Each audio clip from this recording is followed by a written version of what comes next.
Hey there, Mr. Redder here. Welcome back to another episode of Reddit Podcast Stories. Our first story we'll be reading today. Karen pulls a cruel prank on her stepmom, gets kicked out. After that, am I the jerk for not pulling over while transporting a cheetah? And after that, my son expects me to keep a promise I made over 20 years ago.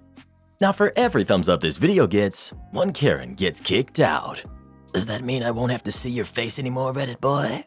So please smash that like button and subscribe and turn on notifications for new stories from Reddit every single day. Karen pulls a cruel prank on her stepmom, gets kicked out. My ex's wife, Anna, is a sweetheart. I don't know the details, but Anna had a crappy father, which caused her to fear men. She's better now, but signs of male anger still freak her out sometimes. Anyways, my ex and I share a 19-year-old daughter, Jazz. Jazz and her father were never especially close, but they treat each other with respect. She only sees her dad for a week every month, but she likes her dad's family. Anyways, Jazz was at her dad's for like 5 hours when my ex called me to come pick her up. Turns out she invited her boyfriend over and they both decided to prank Anna. It was a cruel prank knowing her history with her father, but Jazz and her boyfriend found it hilarious. Anna was inconsolable and her kids called their dad because of how upset she was. I was horrified, but kept my cool to listen to Jazz's side.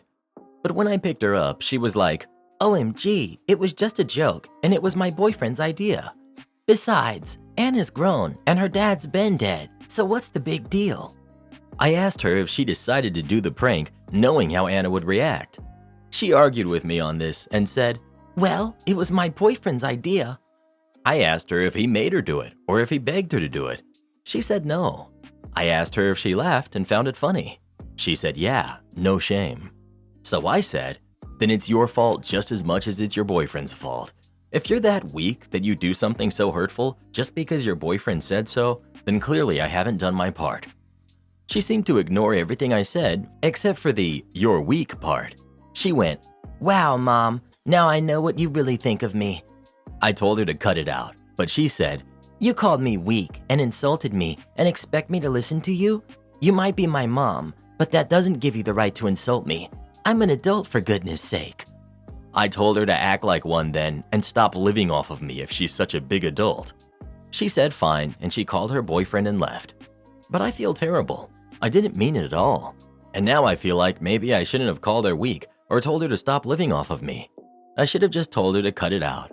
But yeah, I know I can't take it back, but my husband thinks I didn't do anything wrong. Neither does my mom, though she does think that I let her go too easily. I don't know. I'm overwhelmed and confused, and my daughter isn't talking to me, and Anna's apparently not doing too well, and I don't know. Not the jerk. If she's an adult, she'll be judged as an adult, especially on her inability to take responsibility and casual cruelty.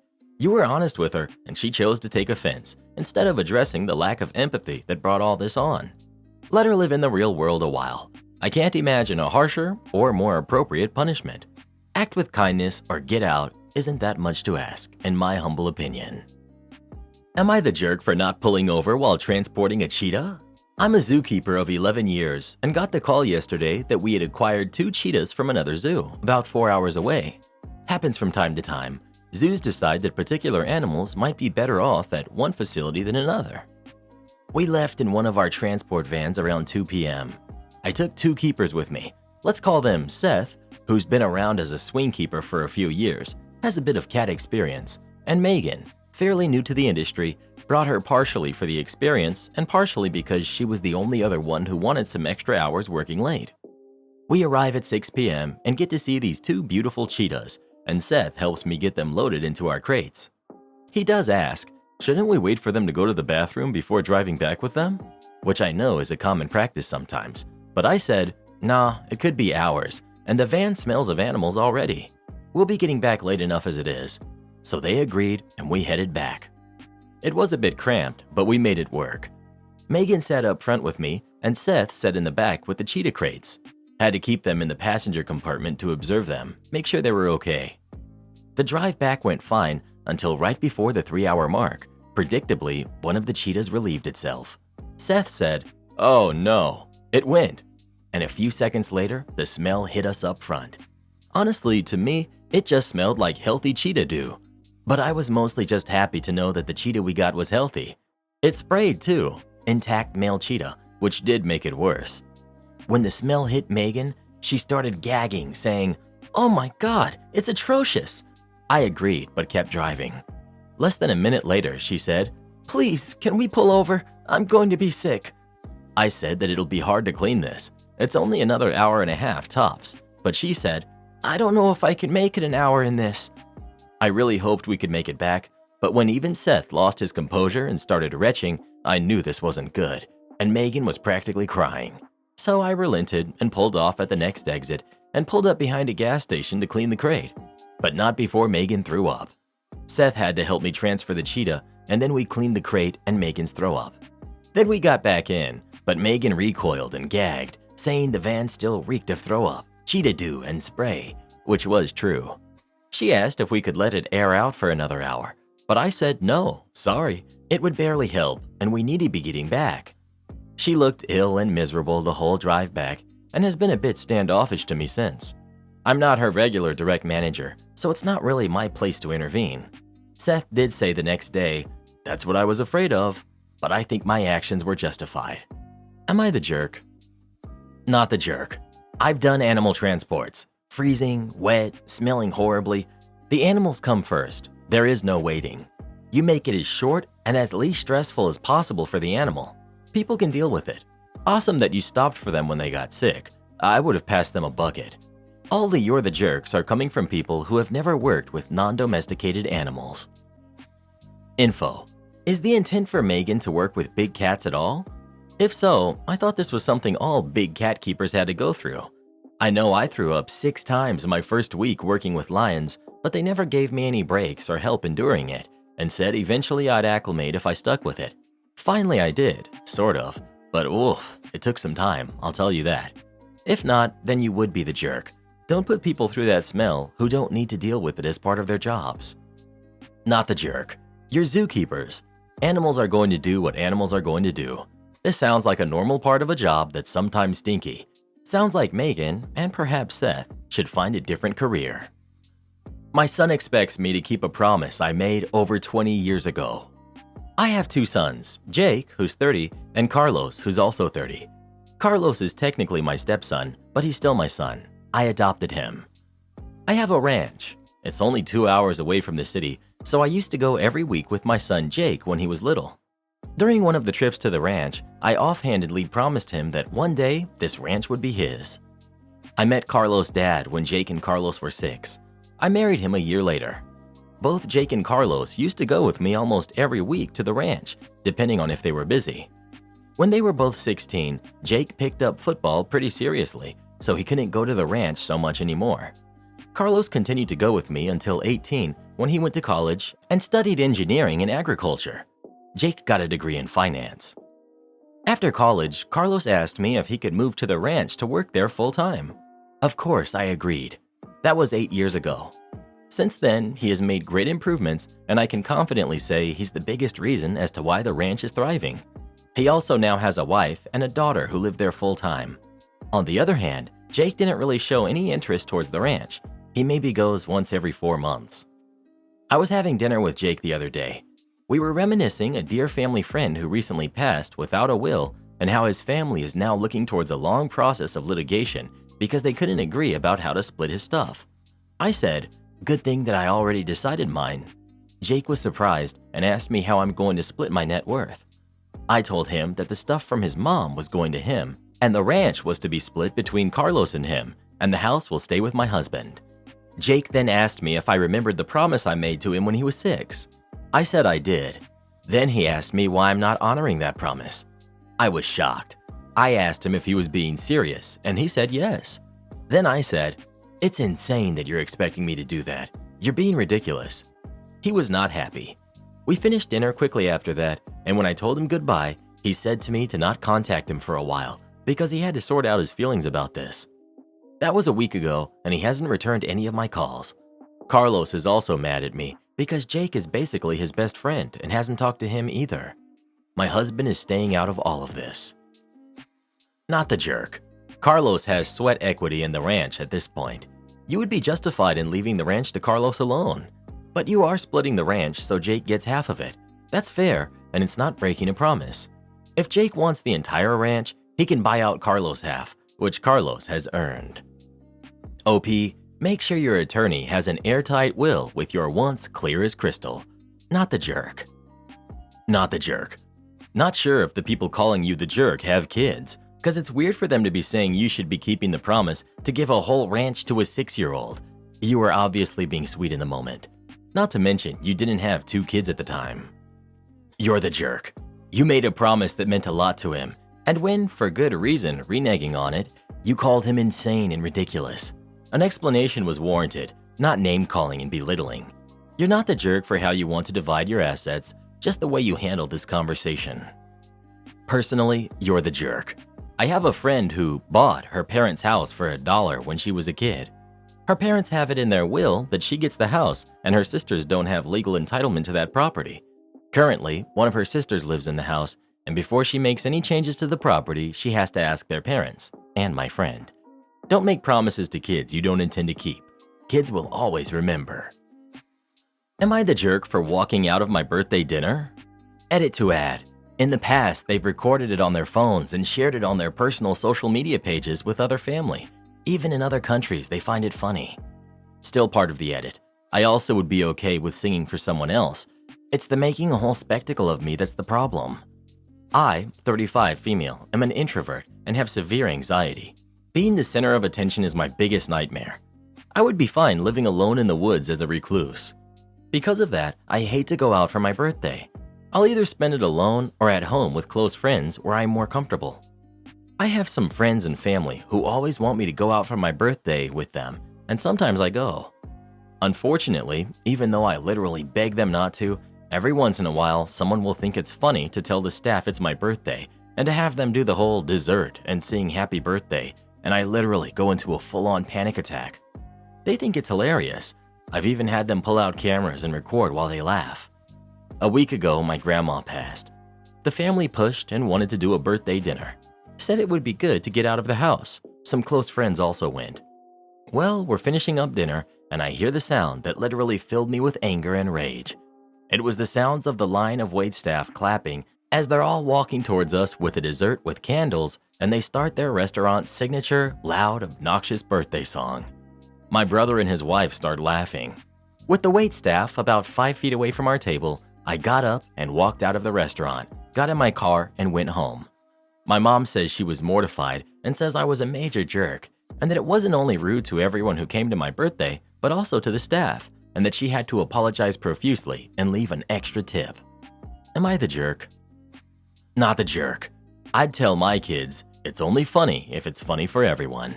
Being the eternal butt of their one-note joke is too much. It's not funny. It was never funny. Don't do your birthday with them again. I'm pretty sure that even seeing you this upset won't change their behavior. Not the jerk.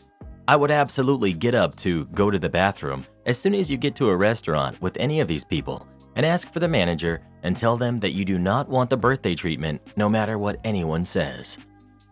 Not the jerk. Your family constantly oversteps your very reasonable boundaries to do what they want to do. I would refuse to go out with them anytime within 6 weeks of your birthday ever again. Also, do what you want to do. You're an adult, and no is a complete sentence. Not the jerk, but I agree that having a panic attack when people are singing happy birthday to you is not healthy. Unpopular opinion, but I'm going to say you're the jerk. I get social anxiety as well, but walking out is, in my opinion, a disproportionate response. Leaving the restaurant also drew attention to you, so maybe just sitting through the song and cake would have been less attention gathering. Unless someone intentionally harmed you, I don't think walking out is a fair response. It's a bit childish in my opinion. Am I the jerk for no longer wanting to put up with my boyfriend's mom? I, 30 female, can't stand my boyfriend, who's 29, his mom. It started last October when I found out that I was pregnant. I told my boyfriend not to tell anyone yet, since until we get the ultrasounds for our baby. But we agreed to tell his mom as he kept insisting on it. A few days later, I met with my aunts, and one of them said I shouldn't eat too much because it would be hard to give birth when I get heavy. I was shocked because I hadn't told anyone from my side of the family yet. I was devastated because I wanted to be the one to tell my family about my pregnancy when I was ready. I asked my boyfriend if he found it weird that my aunts already knew about my pregnancy, and he brushed it off like it was a normal thing by saying, "Oh, Mom must have mentioned it to them. Don't worry about it." A few days later, my boyfriend and I got into an argument about a vacation I booked for us months prior to finding out. I told him that we should still go since the flights were already booked and we can't cancel or refund them. We can still go sightseeing at least before we get anchored down to the house with a baby. He was strongly opposed to it and said that it's best we stayed home and that I rest. Later in the day, my boyfriend's mom calls me to check in. I told her that everything was fine. There was a lull, and she mentioned that it would be best that you stay home and rest until baby is here, and you shouldn't be wasting money on useless trips. I immediately wanted to drop the call. I felt suffocated. I confronted my boyfriend about it when he came home from work. He told me he didn't know how else to make me listen about not going on our trip, and he told his mom that I was being stubborn. I told him that we didn't need anyone else's opinion on how we live our lives, and that he shouldn't be telling his mom private matters. Then that's where I began to notice that every little thing I do, his mom would give me motherly advice. I got so stressed out about it. And then later on, I found out that during the days when my boyfriend was at work, he and his mom are on the phone for 2 to 3 hours catching up, almost daily. He has Wednesdays off, and his mom doesn't call him when he's home. I lost the baby in January of this year, and his mom still had a lot to say about how we should have listened to her. So, am I the jerk for no longer wanting to put up with my boyfriend's mom? Not the jerk. He won't change, she won't change. It's up to you to change and get out. Run. Don't walk away from this one before you get pregnant again and get stuck with this mom for as long as she lives. You're not in a relationship with him, you're in a relationship with them. I could go on, but you already know there's no fixing it. Don't let him try to say he'll change. His relationship with her will always be more important because she's programmed him that way since he was a toddler. Not the jerk, and run. OP. Hello everyone. Thank you for taking the time to listen to my problems. I want to say 2 things from reading all your comments. 1. I am in love with the mama's boy and potentially in a relationship with him and his mom. It's suffocating to think my boyfriend doesn't have a mind of his own and has to run to his mom to have opinions about our future. Thank you for letting me know that I wasn't the only crazy one here. 2. His whole family is toxic. His grandma is also very controlling. He said he didn't want to be like them, and he wasn't until… it infuriates me. I'll have a sit-down talk with him to finally establish my set boundaries. If he can't handle not telling his mom everything, then we won't work out. Am I the jerk for not buying nice food for my boyfriend? I, male 34, and my boyfriend, male 33, have been together for a very long time, and we used to have very cheap rent and disposable income. And as a result, we used to go out to eat at restaurants and have nice food regularly. But in the last 4 to 5 years, rent and bills have increased, and the cost of living has meant that we don't anymore. I still make an effort to buy nice ingredients and make nice food, often suggesting getting takeout from nice food places near us. But the cost of living crisis, which hasn't really affected us too much, has made my boyfriend paranoid that we shouldn't spend much money on food since it's a waste. I'm a big foodie. I've been working in hospitality all my life. I love to cook, love to eat, and it bums me out when I have to settle for crappy food. I work a lot, and when I'm at home and he's cooking, maybe 1 to 2 times a week, it's 100% low effort, cheap cuts of bad quality meat, really fatty supermarket belly pork, chicken wings, canned sardines, processed meat disc things, value range jarred sauces, cheap vegetables with no seasoning, etc. I hate it and tend to re-prepare it into something that I like. But when I cook for the both of us, which is 3 to 4 times a week, I'll go to the butcher, get fresh vegetables, fresh herbs, nice spices, spend some time making something tasty with some sides, etc., and he always says how lovely it is. But when I suggest, maybe you can get some nice ingredients, or maybe you can go out with me once or twice and we split the bill, then he starts on this rant of, I actually enjoy cheap food. It's quick and simple, blah, blah, blah. And it annoys me because we have money. We work hard for it, and I have to sell for food that a student would eat. Today, I have a day off, first in 8 days, and he said to me, you buy and cook tea tonight. I've had a hard day. I suggested going out or getting a takeout, and he just sent a money emoji. So I went into the cupboard, made him a meal he made for us a week or two ago. Jarred tomato sauce, can of sardines, cooked some pasta, boiled some frozen vegetables, and plated it up and put it in the microwave for when he's ready to eat. Then I ordered myself a Chinese takeout. The takeout came, and he said, "You didn't ask what I wanted." So I said, "You told me you didn't want takeout. Your dinner is in the microwave." And he got really sad and upset. I explained I didn't forget about him. I cooked him a meal he claimed to really enjoy, then spent my money on something I really enjoy. He didn't talk to me for the rest of the night. That was yesterday, and he's not mentioned it today. Not the jerk. You made him food that he felt was suitable for the both of you. He didn't want takeout. What more could you do? What's happening isn't that he's preparing food that he likes. He's sandbagging it, getting the cheapest crap and preparing it in a haphazard way, hoping that you'll just take over the cooking. Some people legitimately believe that if you do a crappy job at something you don't want to do, you won't be asked to do it again. Problem solved. Am I the jerk for threatening to make my in-laws homeless? I, female 38, am the primary breadwinner for my household. My husband, who's 42, is semi-retired due to an injury at work. He's a great husband and has taken over all of the housework that needs to be done during the day. We share all the duties when I'm not working. Recently, his sister, her husband, and their 2 teen kids lost their home. We have a rental suite in our basement that we just use as a family area, so we agreed to let them live there. Because I'm paranoid, I had them sign a lease. A few days ago, my husband had an opportunity to do some consulting at his old work. He loves doing it because it gets him out of the house and he gets to see his old coworkers and friends. It was short notice, so we hadn't arranged babysitting. We asked his sister to watch our youngest for the day so he could go work, and she agreed. She then delegated the task to her 13-year-old son. Then she had her nap. The kid didn't want to disturb his mom during her nap, so he banged on my door while I was working to change a diaper. Fair enough. He's 13, so I see why he wouldn't be comfortable doing it himself. I asked where his mom was, and he said she was napping. I woke her up and told her that she had agreed to watch her niece and to do so. I waited for my husband to get home, and we discussed his family. We decided together that they needed to start paying the amount on the lease, leave, or start helping around the house. We took all the kids over to my mother-in-law's house, then we sat them down and had a talk. We gave them their options. They said I was a jerk for tricking them into signing a lease agreement and then not collecting it so I could evict them.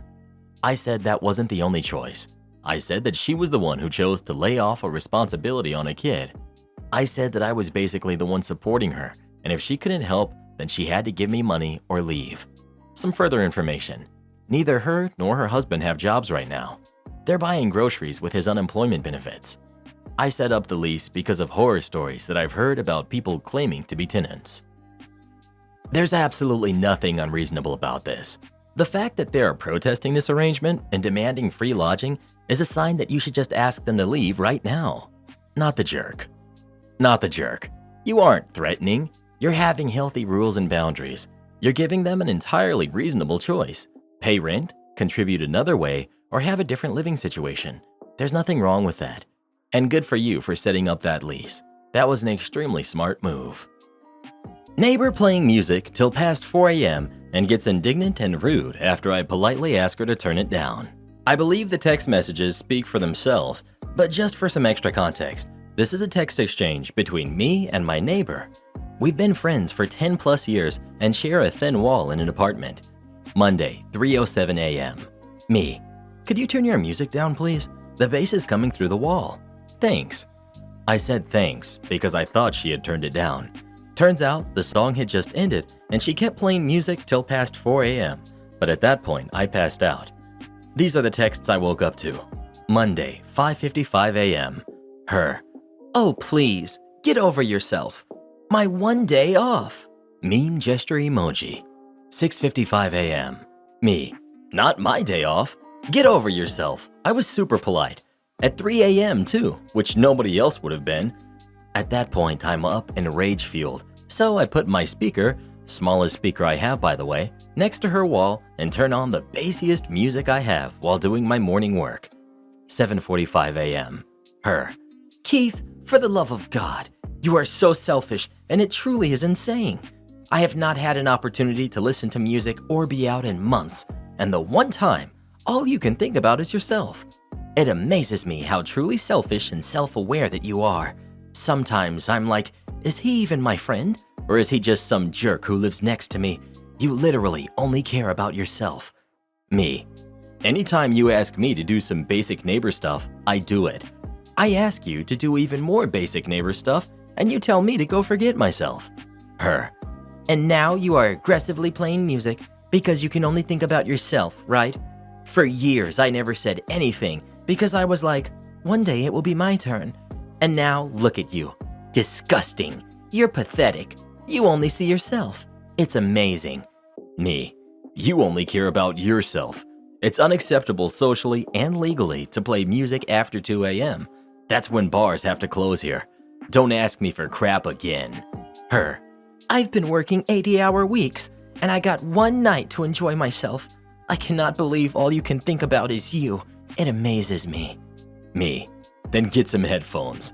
I'd like to play music every morning, but I don't because I think of you and our other neighbors. I hope you're wasted because any sober, reasonable person will see how in the wrong you are. Her. I'll live without you. You break my heart. It's like you don't even see me. After 12 years, it's just you that matters. Me. Sweet. Just please have common courtesy and keep the music down after 12 a.m. Sunday through Thursday. That's literally all that I'm asking. Her. Again and again, and I wonder why I even try with you. Me. My sleep matters more to me than you being a self-absorbed jerk. Her. You can buzz off, dude. Me. Blocked. I'd call the police past midnight. It has to be against some noise ordinance. After calling the police, I would inform the landlord, assuming you both rent from the same person, of the action you had to take. Don't let the behavior go. It only gets worse. Am I the jerk for letting my stepkids call me dad, even though it upsets my wife? I married my wife last year, after 4 years of dating, and we mixed our families. Her 2 sons, Dylan and Tyler, who are 16 and 11 now, and my daughter, Sam, who's 18 now. Our kids accommodated to the idea of living together pretty well.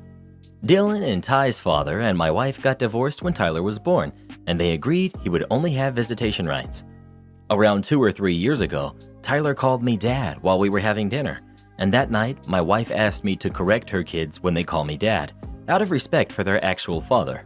I found it weird, but I agreed to, because in the end, they're her kids, although I never ended up doing it. This week, Dylan had a football match, and Tyler a piano lesson, which my wife usually picks them up after. This time, both she and I didn't have to work, so I suggested picking them up together. Dylan practically jumped to our car, and then we all went to pick up Tyler. And since I was there, I decided to meet his piano teacher too. When she met my wife, Dylan, and me, she greeted us and asked me if I was the kid's dad. I sincerely forgot about that promise I made years ago and said I indeed was their father. My wife almost instantly corrected me with, "Stepfather." And then Dylan said out loud, "Mom." The return home was awkward, and when we arrived, she called me out for breaking the promise we had by saying I'm the kid's dad. To make it worse, this morning, I noticed the kids are acting distant towards their mother, and they deliberately are calling me dad whenever she's around.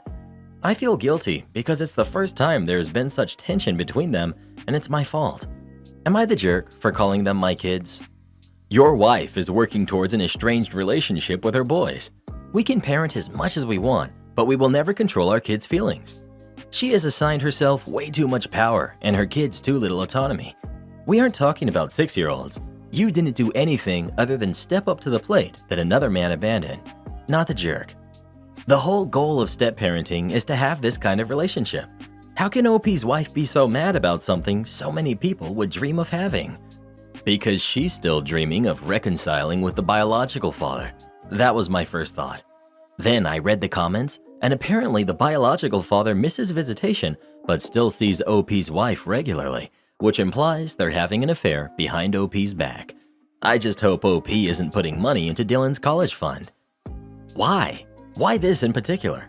If Dylan considers OP to be his dad and OP feels much the same, would it be so bad?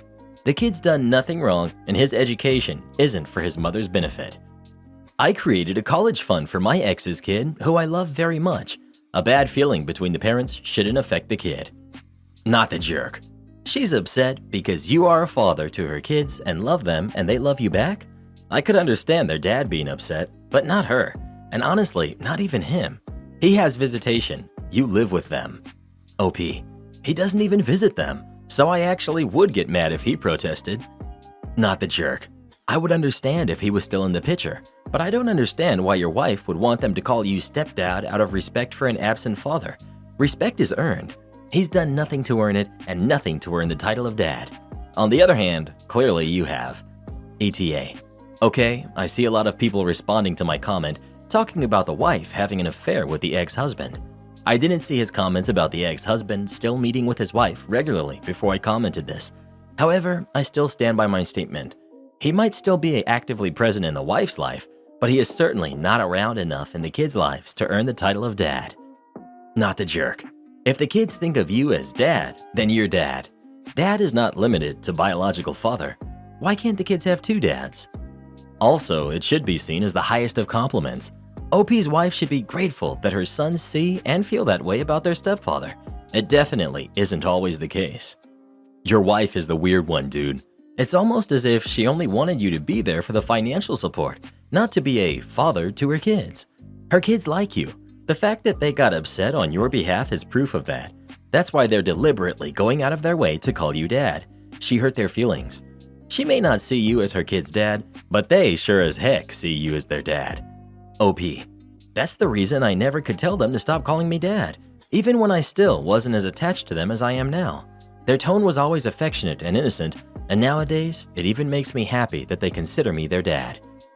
Being a stepdad was one of the best things I've had happen to me. Neither kid ever called me dad, and I was okay with that. If they did, I would have been okay with that also. The youngest is now 30 and still calls me dude. Close enough for me. I'm wondering if your wife is afraid of what her ex would do or say when her kids start calling you dad. Question, is the biological father's family present in the boys' lives? If they are, they can cause problems with your wife. OP, my wife and her ex are friends, but his family aren't present on Dylan and Tyler's lives. In fact, dude isn't either, to be honest. That honestly blows my mind. I'd have a really hard time being friends with the guy who abandoned our kids. I don't know what is up with your wife, but obviously the boys love you, so you're doing something right. OP, from what she told me, they broke up because they weren't attracted to each other anymore and preferred to go back to being friends. Well, now I wonder if she's just hung up on the guy and is upset that her kids have written him off. What? Hang on. She's friendly towards a guy who doesn't give a hoot about his own and her kids? Like, she can actually have a friendship going with him despite this? I predict in a couple years, her going back to him and leaving you with the kids. Seriously. And you'll be the winner here. Support our channel by joining as a member today, and we'll give you a shout out in our next video. Or come watch this video next. You won't believe what Karen does in that one.